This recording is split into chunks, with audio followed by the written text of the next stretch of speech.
peut se poser la question, donc qui est ce prologue? C'est qui le prologue dans la pièce théâtrale? Le prologue, ça signifie prologos. Prologos. Ça se compose de ces deux mots, prologos, c'est-à-dire avant le discours, ou bien avant l'action. Donc c'est quelque chose qui se passe avant l'action, avant le discours. Il remplit la fonction de présentation. Et cela permet un rapport direct avec le public. Chez Anouilh, le prologue, comme vous l'avez vu, parce que vous avez déjà lu la scène du prologue, le prologue est omniscient. C'est un narrateur, si vous voulez, omniscient. Parce qu'il connaît tout sur les personnages, même leur avenir. Il dit même ceux qui vont mourir. Il connaît ses émotions, ses pensées, à quoi ils sont en train de penser. Donc c'est un narrateur omniscient, mais il ne rentre pas dans l'action de la pièce, lui. Lui, il n'est ni personnage, ni acteur, ni dramaturge. Ni personnage, ni dramaturge, plutôt. Donc, il est, si vous voulez, un intermédiaire entre les spectateurs et les acteurs.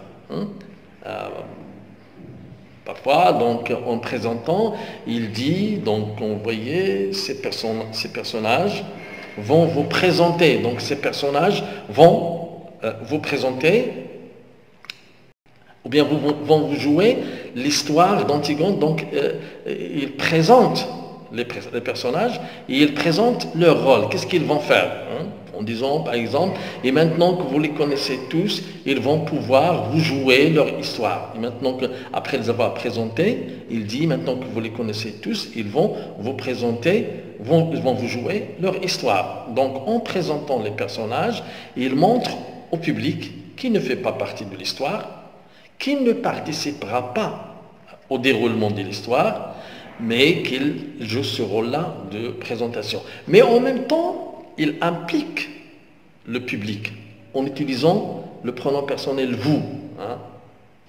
Il y a le nous et le vous. Il s'adresse au spectateur et ainsi il détruit cette illusion théâtrale. Ce qui crée, si vous voulez, un lien entre les comédiens, entre les acteurs et les spectateurs. Ils vont vous jouer. Et même, on ressent qu'il y a une distinction. On ressent qu'il y a une distinction entre les comédiens et entre eux et leur rôle même. Alors, ce qu'il dit qu'Antigone est maintenant c'est-à-dire cette fille-là que vous voyez au coin, il pense au rôle qu'il va jouer. Donc, on a le comédien et on a le personnage. Cette fille qui est là, il pense au rôle qu'il va jouer. Donc, même une distinction entre le personnage et l'acteur, ou bien le comédien. Donc, ça, c'est un petit peu nouveau. On va trouver un autre personnage qui est le cœur. Vous avez déjà relevé, si vous avez vu, vous avez lu la pièce. Le cœur, en réalité, c'est le porte-parole du dramaturge. C'est lui qui est là, qui représente le dramaturge. À travers lui, le dramaturge passe ses idées, ses messages, etc. Donc, alors, revenons à cette scène du prologue. Alors, en général, la scène du prologue, il répond à 3 questions. Qui, quoi et où. Qui, ça veut dire les personnages, leur rôle, leur caractère, une présentation du personnage. Il est présent. Quoi, le sujet de l'action, le sujet de la pièce, l'histoire elle-même. Où, c'est donc ce lieu de l'action et on a un décor neutre. Et là, j'aimerais m'arrêter un petit peu pour évoquer quelques règles du théâtre classique que Jean Anouilh a respectées. Ça appartient au théâtre classique, mais lui, il a continué à respecter cela. Alors, première règle, c'est la règle de bienséance. Bienséance, ça veut dire la courtoisie, la politesse, le respect, mais là, dans le théâtre, c'est la conformité aux conventions littéraires, c'est-à-dire le respect des conventions littéraires, artistiques et morales d'une époque. Alors, dans le théâtre classique, on ne montre pas sur scène les combats, ni la mort des personnages. Pour respecter un petit peu le spectateur, on ne lui montre pas ces scènes-là qui sont qui sont sanguines, dans lesquelles il y a la mort, cela est rapporté par des récits. Et c'est là le rôle de messager qu'on va voir à la fin. Parce qu'on ne va pas voir la scène de la mort d'Antigone, ni le suicide de Aimon, ni le suicide de Eurydice, mais il y aura le messager qui va venir pour leur rapporter ça. Ça, c'est la première règle de bienséance. 2, la règle des 3, ce qu'on appelle la règle des 3. C'est une règle classique qui était respectée, surtout au XVIIe siècle, par les dramaturges. Alors, lorsqu'ils écrivent une pièce théâtrale, ils doivent respecter l'unité de l'action, l'unité de temps et l'unité de lieu. Ça veut dire quoi? Déjà, Boileau va nous dire ça dans 2 vers. Il dit qu'en un jour, qu'en un lieu, un seul acte accompli, tienne jusqu'à la fin du théâtre rempli. Ça veut dire en un seul jour, en un seul lieu, une seule action, un seul acte, l'unité des 3. Et c'est ce qu'on va voir ici, parce que la pièce, l'histoire, toute l'histoire, ça se passe en une seule journée. Ça commence à 4 heures du matin, ça se termine à 5 heures du soir. Et tout ça se passe, c'est l'unité de temps. Tout ça se passe, c'est-à-dire la même journée. Tout ça se passe dans le même lieu, à savoir le château, le palais. Donc l'unité.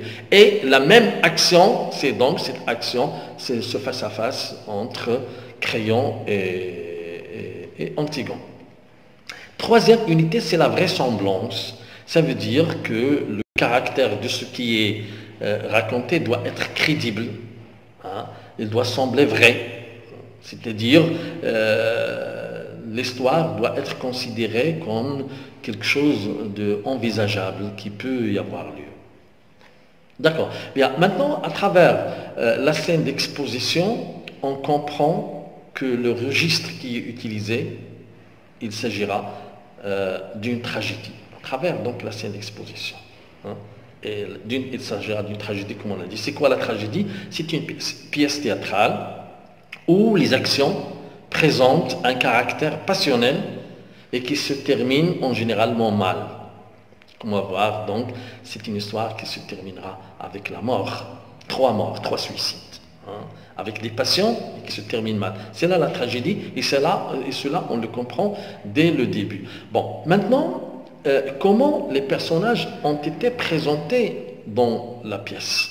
Alors, vous allez remarquer qu'on a commencé par Antigone, Ismène, Aimant, Créon, Eurydice, la nourrice, le petit page, le messager et les 3 gardes.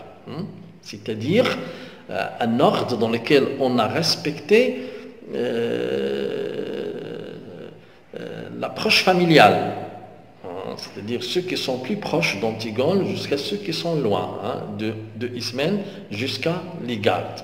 Le prologue les présente physiquement en s'adressant au public. Donc, regardez, dans la présentation, il a souligné surtout le côté public, le côté physique et moral. Une présentation. En disant par exemple, c'est la petite maigre qui est assise là-bas. La petite maigre qui est assise là-bas. Lorsqu'il a parlé d'Aimant, il a dit le jeune homme avec qui parle la blonde en parlant d'Ismène. Cet homme robuste en parlant de Créon, cet homme robuste. Hein. La vieille dame qui tricote en parlant d'Eurydice. Hein. Cette façon de présenter les personnages est moderne, on ne l'a pas dans le théâtre classique. Hein. Il nous permet de les connaître avant même que l'histoire n'ait commencé. Et nous pouvons ainsi les mémoriser au mieux. Donc on les connaît à travers leur description physique. Par la suite, le prologue nous confie leurs émotions, leurs sentiments, ce qu'ils vont faire tout à l'heure. Hein, en parlant d'Antigone, il nous dit, elle pense qu'elle va mourir. Donc déjà, il annonce la fin. Hein. Et la question qu'on se pose ici, pourquoi Anouilh dès le début, il nous a donné la fin. Regardez, des gens qui viennent pour assister à un spectacle, bon, ils aiment le suspense. On aurait aimé à ce que l'histoire sera révélée à la fin, que la fin reste fin. Hein? Mais lui, avant même le début, il nous dit, voilà ceux qui vont mourir, voilà comment ça va se terminer, voilà Créon comment il va se terminer, etc. Donc, il a brûlé ses cartes, si vous voulez, normalement. Donc les spectateurs, ils vont donc se mettre debout, ils vont sortir, parce que voilà, l'histoire, on la connaît déjà. Mais non, Anouilh, il avait une autre idée. Rappelez-vous ce que j'ai dit un petit peu sur le cadre historique, hein, la France, Hitler, etc., les nazis, la guerre, etc. Le message, son message pour dire non, pour moi, c'est Anouilh, il vous dit, pour moi, ce qui est important, ce n'est pas la mort d'Antigone. Ce qui est important, ce n'est pas sa fin, mais comment il va mourir. Voilà ce qui est important. Je vous dis qu'il va mourir, mais attendez pour voir comment et pourquoi il va mourir. Et qu'est-ce qu'il va faire un petit peu pour se révolter contre la tyrannie de Créon. Voilà ce qu'il veut. Parce qu'il veut, lui, il cherchait un petit peu à susciter les Français un petit peu à se révolter contre ce Créon de l'époque qui était Hitler. Donc, regardez cette fille qui est faible, qui est maigre, comment il va se mettre seul devant Créon, l'autorité, la puissance, avec ses gardes, avec son armée, avec son peuple, il va lui dire non. Donc voilà le message de Anouilh. Et voilà pourquoi il nous a donné la fin dès le début. Donc